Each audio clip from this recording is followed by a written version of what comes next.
remember, is it going to be out yet? What? The island video? No, it's out tomorrow. Ooh. My car in the video that's coming out tomorrow, I gave to our friend Hamilton. Yeah, nice. Hamilton, I think his channel's Hamilton James Cars. Very nice. Yeah.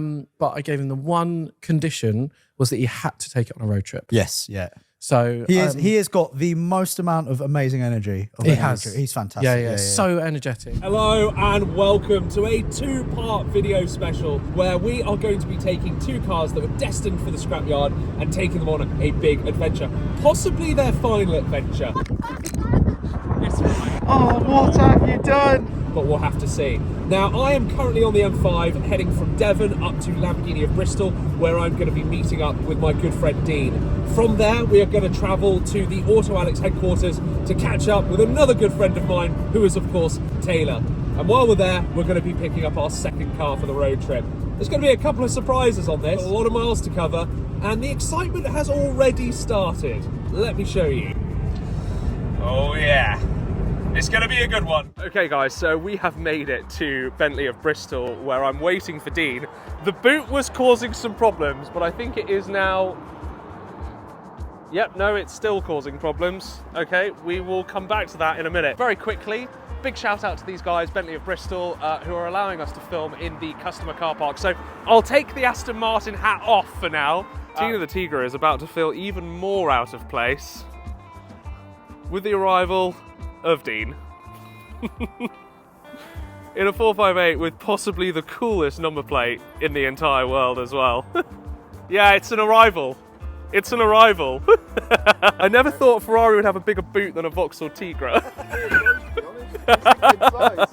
So we're about to head off. So the Aston Martin hat's back on. I don't think we'll have time to go to Aston Martin today.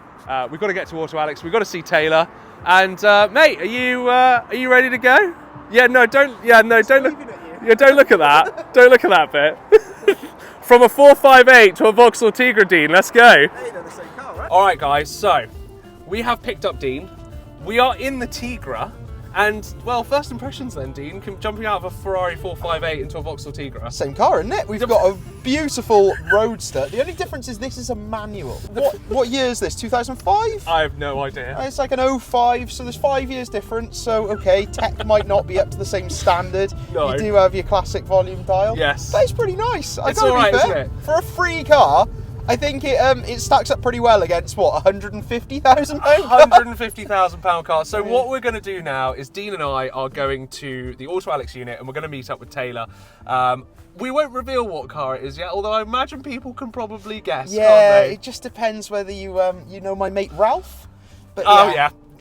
Good friends with Tina. Yes, yeah, exactly, Ralph and yeah. Tina, they go way back. Yeah. Way back. Ireland, in fact. Indeed. Yeah. So we're going to hit the road. We're just leaving not Aston Martin of Bristol. Lamborghini. Bentley of Bristol. We had a little look around Lamborghini as well. Yeah. So we're going to hit the road, get onto the M5, jump onto the M4, head over to AutoAlex, and we'll pick you up there. On the way up to the AutoAlex units, we had some great spots, including this beautiful BMW Z1. And even though our traffic was clear, coming the other way for Taylor, it was a different story, as he was supposed to meet us at the units, but just got pushed back and back and back by standstill traffic. Fortunately, the TDC boys came to the rescue to give Dean his V5 and his keys for his brand new to him Skoda Fabia Ralph. Of the Skoda. It's certainly got all the stickers, so that's good. Oh yeah, the boot doesn't work. Speaking of boots, my boot also has stopped working because it's electric and doesn't work, and your boot has also stopped working. No, as well. it never works. The button is completely missing, so the boot doesn't work. So yeah, when we get to customs and they say, can we have a look in your boot? We'll be like, no. That was in the video. And now it's time to hit the road to start our adventure. Tina and Ralph are reunited once again. And because there was a closed motorway that Taylor was still stuck in the aftermath of, we had a completely clear run all the way down the M4 to the bridge to take us over into Wales. And this is where our adventure really starts. And it's a good one. Guys, good morning and welcome back to the channel. And we are, well, where are we, Dean? We are in South Wales at the start of the road trip. South Wales, start of the road trip. So yesterday, Dean and I drove all the way to the AutoAlex HQ to pick up Ralph. Ralph and Tina are reunited finally. Feels good. It does, and in fact, I'm actually really impressed. He For likes those that it. don't know, I paid 200 quid for this car, and we found it's got full service history, and it's just had a cam belt and a water pump. Literally 20,000 miles ago, and it drives like it has had a cam belt and a water pump 20,000 miles ago. It drives like it's been maintained well.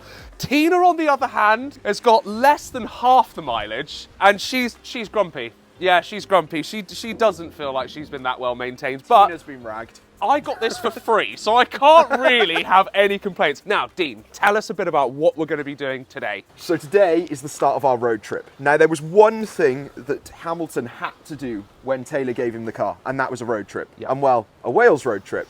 In fact, I'm Welsh, so we've started from my home. We're going to go up through the Brecon Beacons, Yep. and we're going to stop off in one of my favourite places, which is a bit of an automotive mecca, much like Caffeine and Machine, and it's called Baff House. Yes. It's owned by 4 friends, and they just love all things automotive, and well, I think they'll be glad to see these two there. I hope so. I hope they will be well received. Before we head off, shall we actually have a little rummage around and see what we can find in these cars? Oh yeah, for sure. Let's do it. Let's have a little look. Right, let's come around this side. Ignore the sand. That was on Exmouth Beach a couple of days ago. First thing to note is that the windows, they don't really sit where they should. So there's a lot of wind noise, but that's okay because you know you'll have the roof down.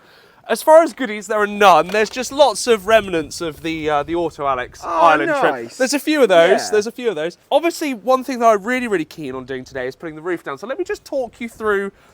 Well, I don't really know how to talk you through the process because I've never done it, but we're going to do it today. So the first thing you need to do is break all your fingers and pull that. No, it's okay. I figured it out. I can do it. Oh, but okay. it takes a lot because basically you're fighting the hydraulics in the boot. Okay. So the boot's up, but it will drop. However, if you press this button, it makes now it's closing.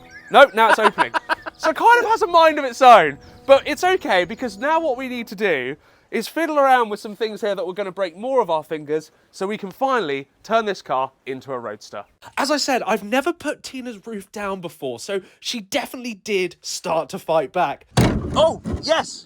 Let's not get eaten. I have got it. Oh no. And after Dean's workplace injury, we got the roof down and we moved on to the Skoda, where we definitely found some much more interesting items. So, the Skoda Fabia really came with some gems in the car. And well, we need to go into that. Yep. So, first of all, I'm going to lead you round to the passenger side because, well, we started looking through the documentation and, well, we have a lot of it. We have what looks like pretty much full service history, which is insane. And then we found a card. Ends up. Happy belated birthday, Alex. So, moving around, if we can open the boot, which is a bit of a touchy subject. In here, we will find some things. So first of all, we have oil, which is a bit of a disconcerting feeling. And well, the light did come on, and I kind of ignored it. Probably not the first person to do that in a 234,000 mile Skoda. And then we have some very odd shaped parts. Yeah, they which don't look like they're from a Skoda. I don't think they're from a Skoda. They look Big Pete shaped to me. Yeah. So I think AutoAlex might have a big peach-shaped hole in his heart right now. And I think we'll have to get those returned at Food and Fuel. Fortunately, with regards to getting these parts back to Alex, we are going to Food and Fuel on Friday. We are. So that means these parts are going to have to go into a delivery car of sorts. Yeah, express delivery.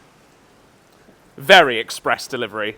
This is a Ferrari 458. And Dean, you and I were talking in the pub last night that this is the highest specific output of brake horsepower per cylinder of any naturally aspirated car ever made. It is. It trumped the S2000 and, well, I think it did it in a pretty spectacular way. Just to run you through what the car is, well, obviously it's a 458 Italia. 4.5 litre flat plane crank V8 in beautiful Rosso Corsa with the Nero leather interior. Now, if you know much about these cars, you'll know that they all came with carbon ceramics. I think people that put them on track days probably put steels on them, but that's how they came. Then moving around to the interior, this has some incredible options, and that's the carbon driver zone. So that's your carbon steering wheel, your carbon paddles, and well, you get the incredible rev limiter. Further to that then, we also have the carbon race seats. So this car is impeccably spec'd, and well, it's used. This was one of the things we were speaking about at the pub yesterday. So many people that own these cars pull them out of storage, they service them, and they put them back in storage. Well, this is on 30,000 miles, and well, I think it looks pretty bloody good doing it. Oh, this is, yeah, I don't want to get back into Tina now. No. Yeah, no. What, is Tina not as nice as this? No. Sorry, Taylor. Oh. Tina isn't as nice as a 458, and I know you won't mind me saying that. Only after Dean had to physically pull me away from his Ferrari 458 Italia, we did in fact jump in our rides and begin our Welsh road trip.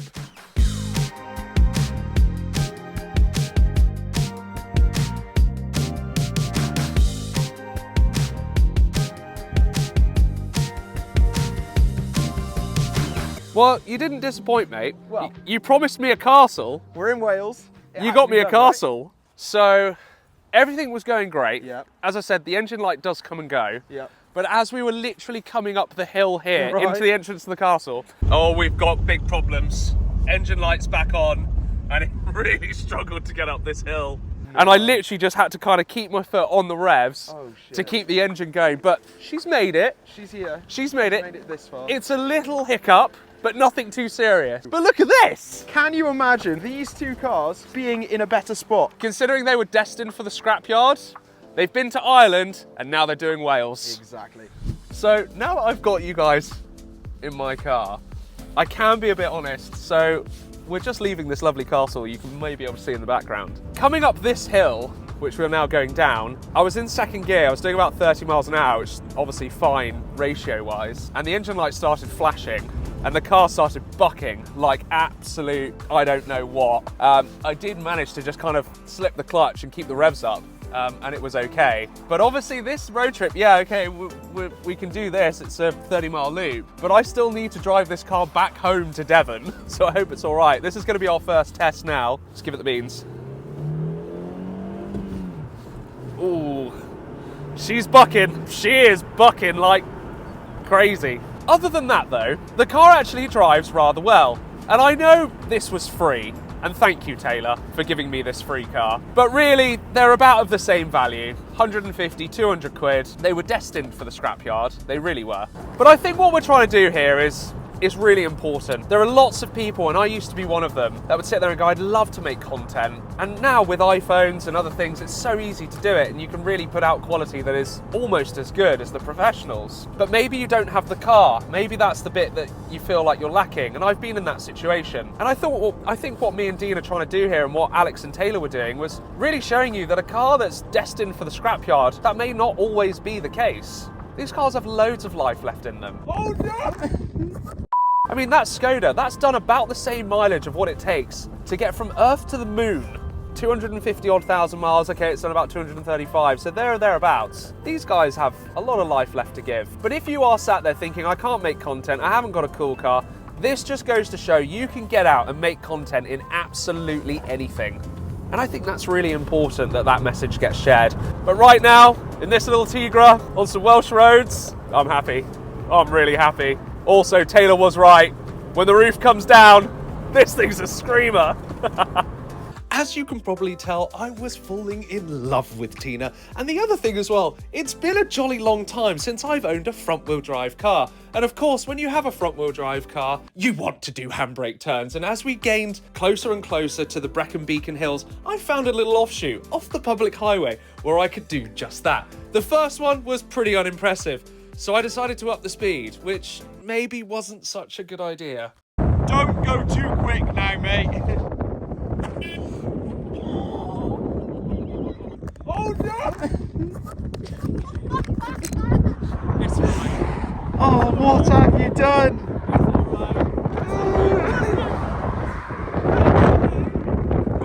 You bought some tape yesterday. I did! Have you got it with you? Still got the tape. Yes!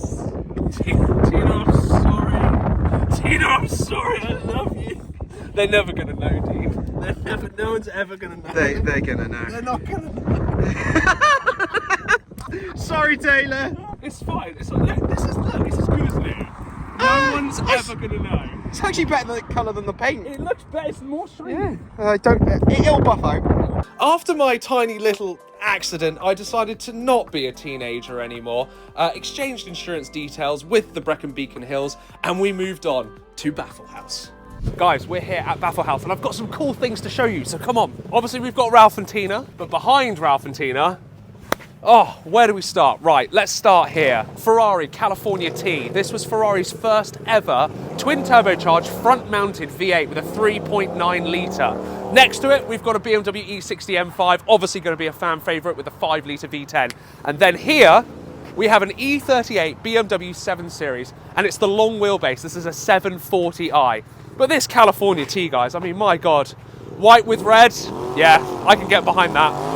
This was my first ever visit to Baff House, and right off the bat, I've got to tell you, absolutely everyone we interacted with, the decor, the ambiance, and especially the food, everything was absolutely top notch. And there was nothing better on a Sunday weekend, just sitting out and just watching all of the different shapes and all of the different makes of motorbikes, cars, even tractors rolling in and out of the gate. This place is a mecca. It is absolutely an auto enthusiast hub for Southwest Wales. If you are in this area, you have to visit Baff House.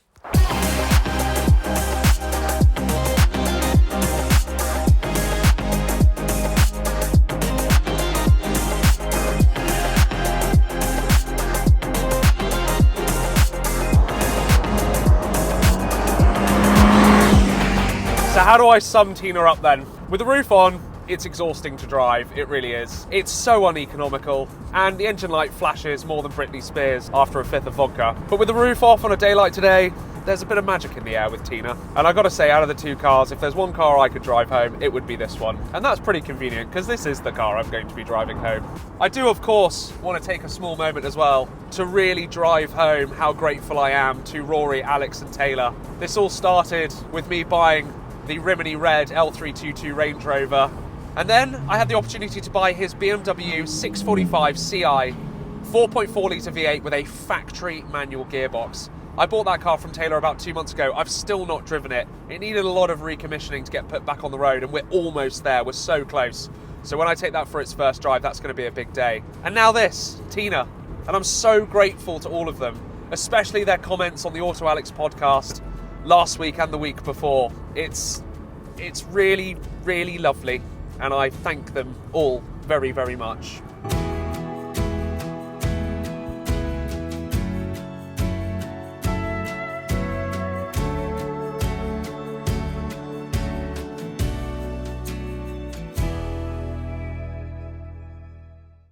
So we have made it to the end of our Welsh road trip, but we have a problem because we've basically been trying to answer a question of which one of these cars would you save from the scrapyard given the choice?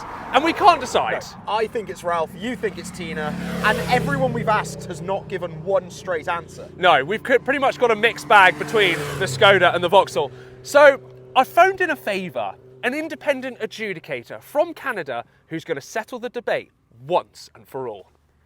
James! What we got?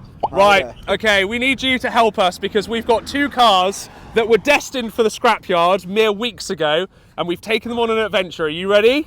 I'm ready. All right, cool. So, first and foremost, we have a Vauxhall Tigra 2005. I know, it's not great. Listen, it doesn't get better either. 90,000 miles, the roof does not work, and the engine light is on. Okay, that's option number one. Option number two is also a 2005. Skoda Fabia diesel estate, which has done more miles than what it takes to get from here to the moon. The Tigra, Yeah. does it have silver seatbelts? Does it have, should we go and have a look? Because I had a Vauxhall Corsa from that year and I had silver seatbelts. That was your first car, wasn't it, if I remember correctly? It was, so I'm already somewhat endeared to the Tigra. Oh, we're already getting endeared to the Tigra! And it's got a roof off as well. So Which, that's for everything. you being an MX-5 man, The roof is broken though. We had to use a crowbar to get it down. Okay, that is points off. yeah, it is points off. Let's check the seatbelts. It does! Oh no! It's got the silver seatbelts. Instant win, that's it. Is it the Tigra then? It's over for the Skoda. Tigra's in. Oh. Right, we've got it here. We've got it here. James Inglesman, Throttle House. You, sir, are an absolute legend. Thank you for joining us on this Welsh mountain.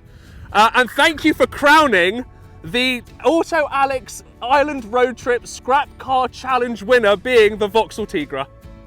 It's a pleasure to thank you for having me. Thank you, James. Take care, Thank you so buddy. much. Have a lovely day, guys. Cheers, Bye-bye. Bo. Bye. Bye-bye. And there we have it. Our trip comes to an end with a confirmed winner, Tina the Tigra. And I have to say a massive thank you to James for doing that, because it was actually 6 a.m. while we were recording for him in Canada. So a big thank you, and everyone go and subscribe to Throttle House. It is one of the best channels out there. While we're on the thanks, of course, a massive thank you to Rory, Alex and Taylor. Without them, this wouldn't be possible, and their cheap cars have got under our skin. And hopefully we have proved to all of you that you don't need a Ferrari 458 or a Bentley Continental to have a good road trip or to make good content. All you need is an idea, a reasonably good phone, and some friends. Thanks very much.